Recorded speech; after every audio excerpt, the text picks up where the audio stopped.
بسم اللہ الرحمن الرحیم اللہ وبرکاتہ۔ الحمدللہ رب العالمین والصلاة والسلام علی اشرف الانبیاء والمرسلین نبینا محمد وعلی آلہ واصحابہ اجمعین وبعد۔ جدید مناہج کی سیریز کے تحت ہم اس وقت علمی و دعوتی خیانت اور فکر و تحریر پہ اس کے اثرات، اس نام کا رسالہ علامہ شیخ بکر بن عبداللہ ابو زید رحمۃ اللہ علیہ کی کتاب التعالم و اثرہ علی الفکر والکتاب کا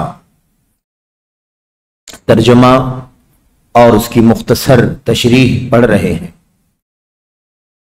اور اس سلسلے میں ہماری اور آپ کی گفتگو اس وقت جو چل رہی ہے وہ مقدمات کے کتاب پر جو مقدمات لکھے گئے ہیں، کئی ایک مقدمے، اس پر گفتگو چل رہی ہے۔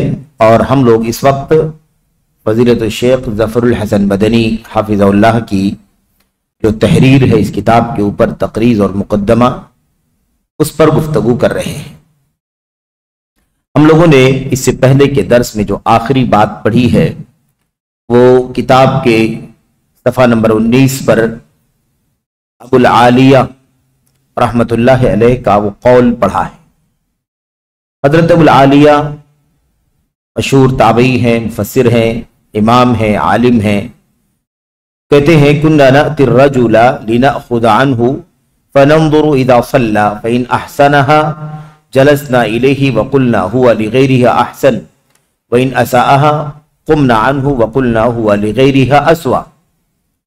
یہ قول ہم لوگوں نے آخری پڑھا ہے کہ امام ابو العالیہ رحمت اللہ علیہ کہا کرتے تھے کہ ہم آدمی کے پاس آتے تھے تاکہ اس سے علم حاصل کریں، ہم آدمی کے پاس آتے تھے تاکہ اس سے علم حاصل کریں، تو ہم دیکھتے تھے کہ جب وہ نماز پڑھتا ہے تو کیسے نماز پڑھتا ہے، صلاۃ نماز۔ فَإِنْ أَحْسَنَهَا، اگر وہ اچھی طرح سے اس کے احکام، آداب، شرائط، ضوابط اور تمام چیزوں کی رعایت کر کے پڑھتا تھا، جلسنا الیہ، تو ہم اس کے پاس بیٹھتے تھے، علم حاصل کرنے کے لیے اس کے پاس بیٹھتے تھے۔ وَقُلْنَا، اور ہم کہتے تھے، هُوَ لِغَيْرِهَا أَحْسَنُ، اگر یہ آدمی نماز جو اللہ تبارک و تعالیٰ کی سب سے بڑی عبادت ہے کلمہ توحید کے بعد، اگر یہ اسے اچھی طرح سے ادا کر رہا ہے تو یہ دوسرے کاموں میں اور زیادہ اچھا ہوگا، دوسرے کاموں میں اور زیادہ اچھا ہوگا۔ اور اگر وہ نماز ہی کو اچھی طرح سے نہیں پڑھتا تھا، اس کے ساتھ اچھا معاملہ نہیں کرتا تھا، نماز کو بگاڑتا تھا، خراب کر دیتا تھا، تو ہم اس کے پاس سے اٹھ کے چلے جاتے تھے۔ قمنا عنہ، ہم اس کے پاس سے اٹھ کے چلے جاتے تھے۔ وقلنا، اور ہم کہتے تھے، وَلِغَيْرِهَا أَسْوَأُ، جب اس آدمی کی نماز جیسی عبادت اچھی نہیں ہے تو یہ دوسری چیزوں میں اور بھی زیادہ برا ہوگا۔ یعنی ہمارے یہاں آج معیار، پیمانے، انداز، طریقے بہت کچھ بدل گئے ہیں، ہم نے نہ جانے کیا کیا دیکھنا شروع کر دیا ہے۔ آدمی کی زندگی میں اللہ تبارک و تعالیٰ کی عبادت اور بندگی کتنی ہے، نیکی کتنی ہے، وہ اللہ تبارک و تعالیٰ کی کا تقوی، اس کی طرف انابت اور للہیت کتنا اپنے اندر پاتا ہے، ہم اس پیار کو، اس پیمانے کو ہم نے بھلا دیا۔ آج ہم ظاہری پیمانوں کے پیچھے بھاگتے ہیں، کون کتنا مشہور ہے، کون کتنا فیمس ہے، کون کتنا چرچا والا ہے، کس کا کتنا نام ہے، کس کے کتنے فالوور ہیں۔ اور لوگ بھی بہت سارے لوگ بھی، یا کہہ لیجئے بعض لوگ جو ہے وہ اسی راستے پر چلتے بھی ہیں، وہ اپنا معیار یا اپنا تعارف اس سے نہیں کراتے کہ ان کا علمی شغل کیا ہے مثال کے طور پر، یا ان کا عمل کیا ہے زندگی میں، نہیں، ان کا ہدی، ان کا سمت، ان کا دل کیا ہے نہیں معلوم، لیکن وہ اسی سے اپنا تعارف کرواتے ہیں کہ میرے اتنے سارے جاننے والے ہیں، میرے اتنے سارے فالوور ہیں، میرے اتنے سارے چاہنے والے وغیرہ۔ تو اس طرح کے معیار میں تبدیلی آج دنیا میں آ گئی ہے، اور عوام کا ذہن بھی اسی طرح سے بگڑتا جا رہا ہے کہ ہر چیز کا معیار انہوں نے اسی ظاہری شہرت کو بنا رکھا ہے، دنیاوی۔ اللہ تبارک و تعالیٰ قرآن کریم میں فرماتا ہے، یعلمون ظاہرا من الحیات الدنیا وہم عن الآخرۃ ہم غافلون، یہ لوگ صرف اور صرف دنیا کی ظاہری رنگ برنگی دنیا کی ظاہری رنگت کو، اس کے زرق برق کو، اس کی چمک دمک کو دیکھتے ہیں۔ وَهُمْ عَنِ الْآخِرَةِ هُمْ غَافِلُونَ، یہ لوگ آخرت سے تو بالکل غافل ہی ہیں، آخرت سے یکسر غافل ہیں، پورے طور پر غفلت کا شکار ہیں۔ تو یہ عجیب و غریب میرے بھائیو ماحول بن رہا ہے۔ یہ دیکھیے ہمارے امام حضرت ابو العالیہ رحمت اللہ علیہ کا طریقہ کیا تھا؟ کہتے ہیں آدمی کے پاس ہم آتے تھے تو یہ دیکھتے تھے کہ اس آدمی کی نماز کیسی ہے۔ اللہ اکبر! نماز، آج ہماری زندگی میں نماز کی پابندی بھی میرے بھائیوں بہت کم ہوتی جا رہی ہے۔ بہت سارے علم کے میرے بھائیوں میدانوں کے لوگوں میں بھی بسا اوقات نماز جیسے فریضے میں کوتاہی دکھائی دیتی ہے۔ اللہ تبارک و تعالی کہنے والے کو اور سننے والوں کو اس بات کی اہمیت کو سمجھنے کی توفیق عطا فرمائے، اور اللہ تبارک و تعالی ہمیں اپنے علم کو اپنی زندگی میں عملی طور پر نافذ کرنے کی توفیق عطا فرمائے۔ تو انسانی زندگی میں اس کی بہت زیادہ اہمیت ہے۔ اس کی بہت بنیادی وجہ یہ بھی ہے، آپ دیکھیں انہوں نے یہ کہا، ابو العالیہ نے یہ نہیں کہا کہ ہم آدمی کے پاس آتے تھے تو اس سے اس کی نماز کے بارے میں پوچھتے تھے، یہ نہیں کہا۔ کیا کہا؟ ہم آتے تھے آدمی کے پاس تو ہم اس کی نماز دیکھتے تھے کہ وہ کیسے نماز پڑھتا ہے۔ تو اصل میں ایک صاحب علم کا سب سے بڑا اسوہ، سب سے بڑا قدوہ، آئیڈیل نمونہ جو ہے نا، اس کی زبان سے پہلے اس کا عملی کردار ہے، زبان سے پہلے اس کا عملی کردار ہے۔ اور یہ عمل کا جو کردار ہے یہ زیادہ بڑا ہے زبانی کردار کے مقابلے میں۔ کیوں؟ اس لیے کہ زبان سے نکلنے والی بات کو ہر آدمی اس طرح سے نہیں سمجھ سکتا جس طرح سے دیکھنے والی چیز کو ہر آدمی سمجھ سکتا ہے۔ دکھائی دینے والی چیز، ایک صاحب علم بھی اس چیز کو دیکھ رہا ہے، سمجھ رہا ہے، اور ایک عام آدمی بھی جو پڑھا لکھا نہیں ہے وہ بھی دیکھتا ہے کہ ہمارے عالم، ہمارے امام، ہمارے فلاں کیسے نماز پڑھ رہے ہیں، وہ بھی ویسے دیکھ کر کے نماز پڑھتا ہے۔ اس کا رویہ کیسا ہے، اس کا عمل کیسا ہے، اس کا کردار کیسا ہے، اسی طرح سے وہ بھی عمل کرتا ہے۔ جبکہ زبان سے بولی جانے والی جو چیز ہے، ہو سکتا ہے کہ ایک عام آدمی، معمولی پڑھا لکھا آدمی نہ سمجھے، اس کی شرح کی ضرورت ہو، اس کی وضاحت کی ضرورت ہو، اس کے بیان کی ضرورت ہو۔ ممکن ہے پڑھا لکھا آدمی سمجھ جائے گا کیا کہنا چاہ رہا، اس کی زبان، اس کا لب و لہجہ، اس کے الفاظ، اس کی تعبیرات کو سمجھ لے گا، لیکن عام آدمی نہیں سمجھے گا۔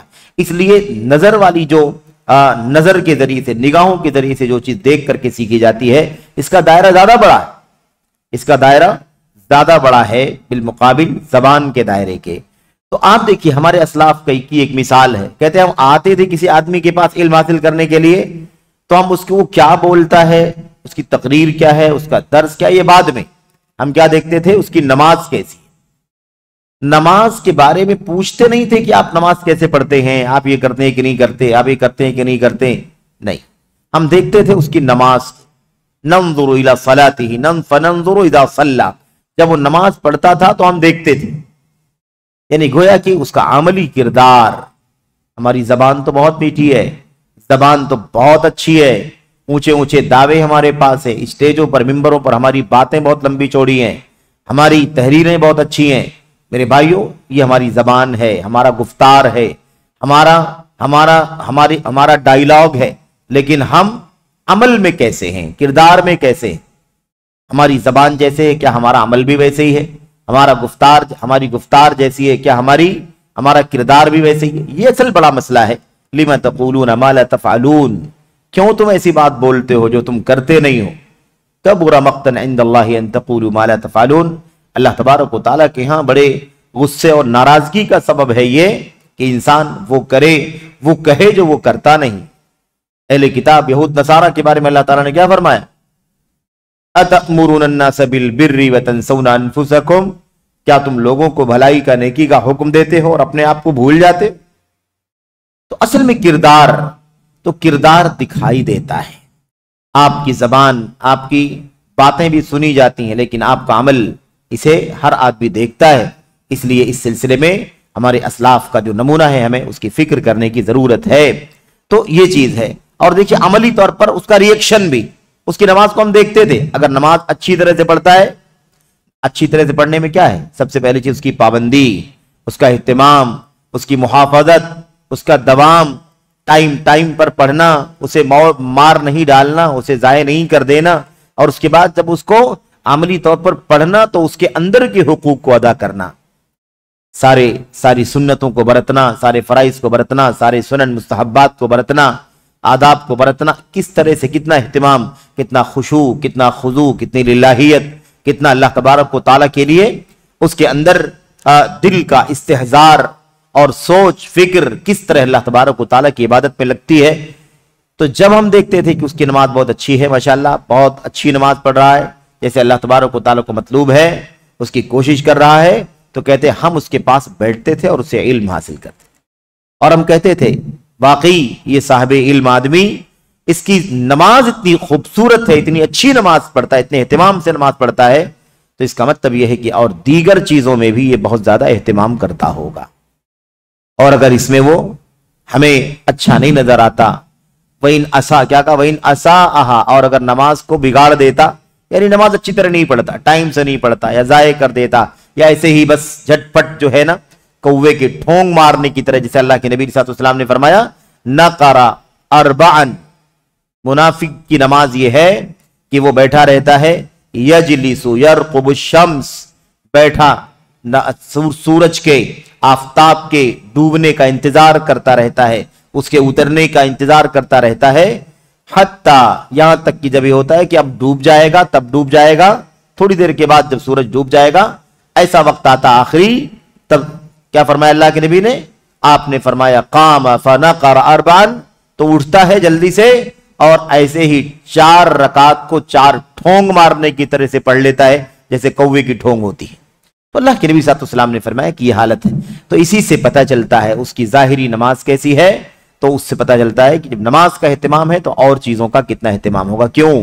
اس لیے کہ نماز جس کی جتنی اچھی ہے اتنا ہی اس کا دوسرا عمل بھی اچھا ہے، کیونکہ نماز اچھائیوں کی راہ دکھانے والی عبادت ہے، برائیوں سے روکنے والی عبادت ہے، خیر لانے والی عبادت ہے، شر سے دور کرنے والی عبادت ہے۔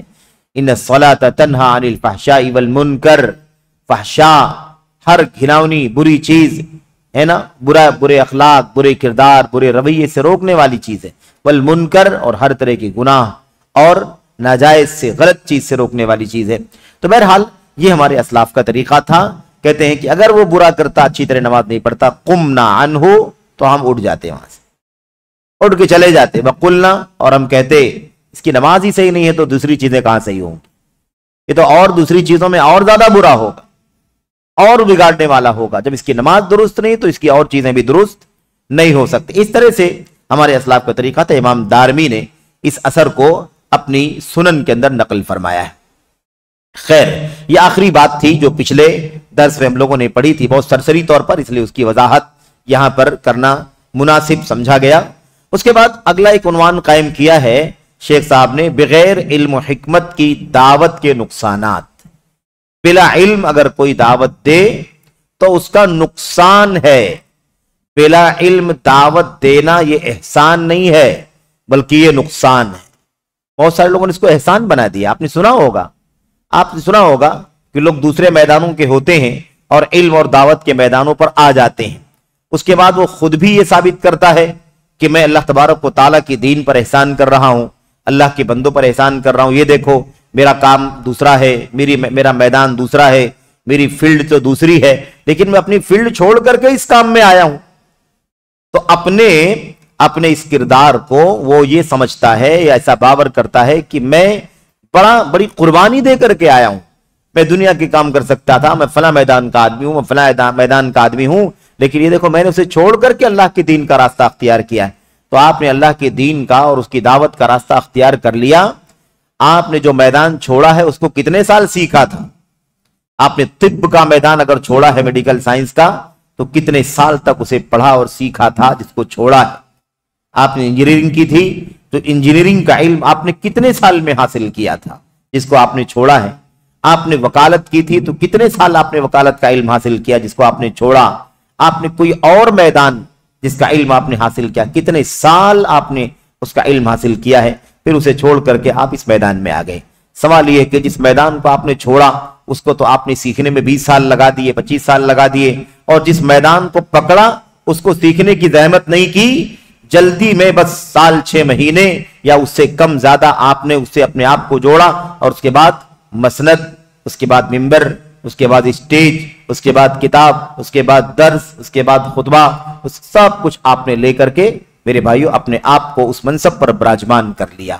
تو یہ احسان نہیں ہے۔ یہ دیکھو کیا کہتے ہیں شیخ، اللہ کے نبی علیہ الصلوۃ والسلام کی حدیث اور دیگر دلائل کی روشنی میں کہتے ہیں کہ بغیر علم و حکمت کی دعوت کا نقصان ہے۔ نقصان کیا ہے؟ نقصان یہ ہے کہ آدمی خود بھی گمراہ ہوگا، دوسروں کو بھی گمراہ کرے گا۔ تو یہ احسان، اچھا لوگ بھی یہی سمجھتے ہیں، لوگ بھی یہ سمجھتے ہیں، کہتے ہیں ارے بھائی آپ سمجھے تو صحیح، یہ کتنا مخلص انسان ہے، اپنے فلاں میدان کا آدمی ہے، ایکسپرٹ ہے، اور اسے چھوڑ کر کے وہ اس میدان میں آ گیا ہے، اس کو جذبہ ہے دین کا، اس کو جذبہ ہے دعوت کا، اس کو فکر ہے اللہ تبارک و تعالیٰ کے بندوں کو سمجھانے، بجھانے، پڑھانے، لکھانے کی فکر ہے۔ تو ایسا ظاہر کیا جاتا ہے کہ یہ تو احسان ہے، یہ تو بڑا اچھا کام ہے، اور یہ تو بھلا کیا جا رہا امت کے ساتھ۔ اسے سمجھنے کی ضرورت ہے کہ احسان نہیں ہے، یہ نقصان کا باعث ہے، خود اس کی اپنی ذات کے لیے بھی اور دوسروں کے لیے بھی۔ تو آدمی کو جو کچھ پتا ہے وہ تو ٹھیک ہے، جو کچھ علم ہے وہ تو ٹھیک ہے، آدمی جہاں رہے اس علم سے اپنے آپ کو بھی روشنی میں رکھے، اپنے پاس پڑوس کو بھی روشنی میں رکھے، اپنے گھر میں، اپنی آفس میں، اپنی جاب میں، اپنی سفر میں، اپنے حضر میں، جہاں رہے کوئی بھی خلاف شرع چیز دیکھے، اسے علم ہے، اس کے ایمان کا مسئلہ ہے، عقیدے کا مسئلہ ہے، منہج کا مسئلہ ہے، عمل سلوک کا مسئلہ ہے، اخلاق و کردار کا مسئلہ ہے، حلال و حرام کا مسئلہ، جو بھی انسان کو اس کا علم ہے وہ بتائے کہ بھئی یہ غلط ہے، ایسا آپ نہ کیجئے، یہ صحیح ہے، یہ غلط ہے، یہ حق ہے، یہ باطل ہے، جائز ہے، ناجائز ہے، اس کی رہنمائی اپنے علم کے مطابق کرتا رہے۔ لیکن اس منصب پر آ کر کے فائز ہونے کی کوشش کرنا کہ اب وہ صاحب علم کی طرح سے علم والا ہو گیا، صاحب فضل والے کی طرح صاحب فضل ہو گیا، اب وہ فتویٰ دے، اب وہ عام علماء کی طرح سے، سارے علماء کی طرح سے وہ بھی عالم فاضل ہو گیا، وہ بھی خطیب ہو گیا، وہ بھی مدرس ہو گیا، وہ بھی داعی، اس طرح کی چیزیں کرنا، کیا فرماتے ہیں، اس کے بہت سارے نقصانات ہیں، اس کے بہت سارے نقصانات ہیں۔ حدیث عبداللہ بن عمرو بن عاص رضی اللہ تعالیٰ عنہ کی مشہور روایت ہے، صحیحین کی، صحیح بخاری کی اور دیگر کتابوں کے اندر بھی ہے، اسے ہم نے بار بار پڑھا ہے، اسے ایک بار اور پڑھیں اور اچھی طرح سے اس کے معانی پر غور کریں، دیکھیں، بات کو سمجھنے کے لیے بہت اچھی طرح سے اللہ کے نبی علیہ الصلوۃ والسلام کی سنتوں پر غور کرنا ضروری ہے۔ اللہ کے نبی فرماتے ہیں ان اللہ لا يقبض العلم انتزاعا ينتزعه من العباد ولكن يقبض العلم بقبض العلماء حتى اذا لم يبق عالما اتخذ الناس رؤوسا جهالا فسئلوا فافتوا بغیر علم فضلوا واضلوا۔ دیکھیں ترجمہ کیا ہے اس کا، اللہ تبارک و تعالیٰ، بے شک اللہ تبارک و تعالیٰ علم کو نہیں اٹھائے گا اس طرح سے کہ بندوں کے دلوں سے اسے کھینچ کر نکال دے۔ اب بندوں کے دلوں کے اندر، بندوں کے سینوں کے اندر علم ہے نا، ہمارے جو علماء ہیں، علم والے ہیں، ان کے سینوں میں علم ہے، قرآن کا علم، سنت کا علم، حلال و حرام کا علم، شریعت کا علم ہے۔ اللہ تبارک و تعالیٰ قرب قیامت علم اٹھائے گا۔ قیامت کی نشانیوں میں سے ایک نشانی کیا ہے؟ علم کا اٹھایا جانا، جہالت کا عام ہونا۔ اللہ کے نبی فرماتے ہیں کہ اللہ تبارک و تعالیٰ علم تو اٹھائے گا، چھینے گا، یعنی اس کو اٹھا لے گا، لیکن اس کے اٹھانے کی کیفیت یہ نہیں ہوگی کہ ایک علم والا ہے، اس کے سینے میں علم ہے، اللہ تعالیٰ اس کے سینے سے علم کھینچ لے، اور جو سینہ علم سے معمور تھا، منور تھا، روشن تھا، وہ سینہ، وہ دل اب علم سے خالی ہونے کی وجہ سے تاریک اور اندھیرا ہو جائے۔ ایسا نہیں ہوگا، ایسا نہیں ہوگا۔ وَلَكِنْ يَقْبِضُ الْعِلْمَ بِقَبْضِ الْعُلَمَاءِ، علم کو نزع کے ذریعے سے نہیں اٹھائے گا، علم کو کھینچ کر کے دلوں سے نکال کر نہیں اٹھائے گا، بلکہ علم کو، علم والوں کو موت دے کر کے اٹھا لے گا۔ علماء کی موت ہو جائے گی، وہ دفنا دیے جائیں گے، ان کے سینے میں جو علم قرآن و سنت کا ہے وہ بھی کیا ہوگا؟ دفن ہو جائے گا۔ اس طرح سے علم اڑ جائے گا۔ حتی اذا لم یبق عالما، حتی اذا لم یبق عالما، حالت یہ ہو جائے گی، یہاں تک صورتحال ہو جائے گی کہ جب اللہ تبارک و تعالیٰ کسی عالم کو باقی نہیں چھوڑے گا، یعنی کیا مطلب؟ سارے علماء ایک کے بعد ایک کے بعد ایک کے بعد دوسرا اس طرح سے اٹھا لیے جائیں گے، کوئی عالم باقی نہ رہے گا، اللہ تبارک و تعالیٰ کسی عالم کو باقی نہ چھوڑے گا۔ تو اب جب عالم باقی نہیں بچے گا تو کون باقی بچیں گے؟ جاہل باقی بچیں گے، جوہلا باقی بچیں گے، بے علم باقی بچیں گے، کیونکہ اللہ کے نبی کی حدیث سے کیا معلوم پڑا؟ اللہ تعالیٰ علماء کو، کسی عالم کو باقی نہیں چھوڑے گا، اٹھا لے گا۔ یہ رفتہ رفتہ رفتہ ایسے حالات ہوں گے قیامت سے پہلے پہلے۔ ہم یہ نہیں کہہ رہے کہ یہ وقت آ گیا ہے، اور نہ یہ کہنا درست ہے، لیکن اس طرح سے دھیرے دھیرے حالات ہوں گے اور علم والے اٹھتے جائیں گے یہاں تک کہ آخری علم والا اٹھ جائے گا اور اس کے بعد کوئی عالم باقی نہیں بچے گا۔ اتنی ساری بات علم کے بارے میں، علماء کے بارے میں، علماء کے اٹھا لیے جانے کے بارے میں، علماء علم کیسے اٹھے گا، ان تمام چیزوں کے بارے میں نبی کریم صلی اللہ علیہ وسلم اتنی تفصیل سے کیوں بات کر رہے ہیں؟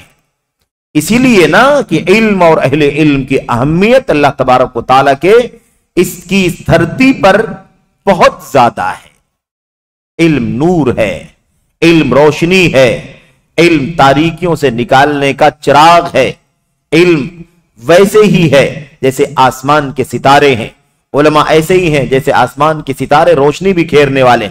یہ مثال نبی کریم صلی اللہ علیہ وسلم نے دی ہے، اس لیے ہمیں قدر کرنی ہے اپنے علماء کی۔ ہمارے علماء اگر نہ ہوتے تو آج ہماری حالت بہائم جانوروں کی جیسی ہوتی۔ اہل علم نے لکھا ہے لو لم یکن العلماء لکان الناس کالبہائم، اگر علماء نہ ہوتے اس دھرتی پر، اللہ تبارک و تعالیٰ کی زمین پر، تو لوگ حیوانوں کی طرح زندگی گزارتے، جانوروں کی طرح سے۔ کوئی ہدایت نہیں، کوئی تعلیم نہیں، کوئی حلال نہیں، کوئی حرام نہیں، کوئی تمیز نہیں، کوئی تفریق نہیں، جو جس کی سمجھ میں آ رہا ہے۔ جیسے جانور آزاد ہوتا ہے، جب جہاں جو جیسے چاہتا ہے کرتا ہے، اس کے لیے کوئی پابندی نہیں ہے، حق باطل کی کوئی تفریق نہیں، ایسے ہی انسان بہائم کی طرح سے، جانوروں مویشیوں کی طرح سے، چوپایوں کی طرح سے ہو جاتا۔ تو کیا کہا؟ تو آپ اندازہ لگائی کہ اللہ کے نبی صلی اللہ علیہ وسلم کس قدر فکر مند ہیں علماء کے علم کے اٹھا لیے جانے کے بارے میں، علماء کے اٹھا لیے جانے کے بارے میں، اور کس طرح سے علم کے اٹھنے کی راہ کا طریقہ کیسے بتایا۔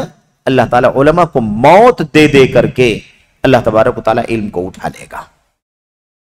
اب دیکھیں، جب کوئی عالم باقی نہ چھوڑے گا، اتخذ الناس رؤوسا جہالا یا رؤساء جہالا، تو لوگ جو ہے وہ جاہلوں کو سردار بنا لیں گے یا جاہل سردار مقرر کر لیں گے۔ سردار اگوا، بڑا، پیشوا، جس سے کنسلٹ کریں، جس سے رجوع کریں، جس سے ملیں، جس کے پاس بیٹھیں، ہے نا؟ ایسے لوگوں کو اپنا بڑا، اپنا پیشوا، اپنا سردار، اپنا قائد بنا لیں گے۔ فَسُئِلُوا، اور اب ایسے لوگوں سے سوال کیا جائے گا، ایسے لوگوں سے سوال کیا جائے گا۔ فَأَفْتَوْا بِغَيْرِ عِلْمٍ، فَأَفْتَوْا بِغَيْرِ عِلْمٍ، اور یہ لوگ بلا علم فتویٰ دیں گے۔ ان جاہل سرداروں سے سوال کیا جائے گا اور یہ جاہل سردار بلا علم فتویٰ دیں گے۔ فَضَلُّوا وَأَضَلُّوا، نتیجہ یہ ہوگا کہ خود بھی گمراہ ہوں گے، وَأَضَلُّوا، اور دوسروں کو بھی گمراہ کریں گے۔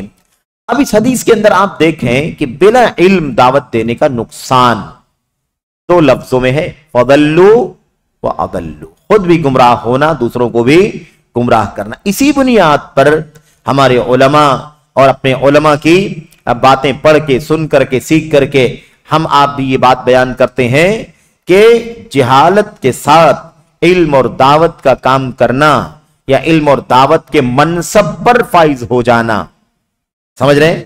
علم اور منصب کے، علم اور دعوت کے منصب پر فائز ہو جانا، دراصل یہ علم اور دعوت کی خیانت ہے، یہ علم اور دعوت کی خیانت ہے۔ یہی آپ کا عنوان ہے، علمی و دعوتی خیانت، اور فکر و تحریر پر اس کے اثرات، انسان کی سوچ پر علمی دعوتی خیانت کا کیا نقصان آتا ہے، اور ایسے ہی تحریر، قلم اور زبان پر، قلم پر، کتابوں پر جو بھی، یا تو لکھنے کے بہت سارے طریقے ہیں نا، میڈیا پر بھی لکھا جاتا ہے، تو اس طریقے سے اس پر نقصانات کیا ہوتے ہیں، اس کے اثرات کیا مرتب ہوتے ہیں۔ یہاں پر غور کرنے کی بات یہ ہے کہ ان جاہلوں سے سوال کیا جائے گا، جاہلوں سے سوال کیا جائے گا، عالموں سے سوال کیوں نہیں کیا جائے گا؟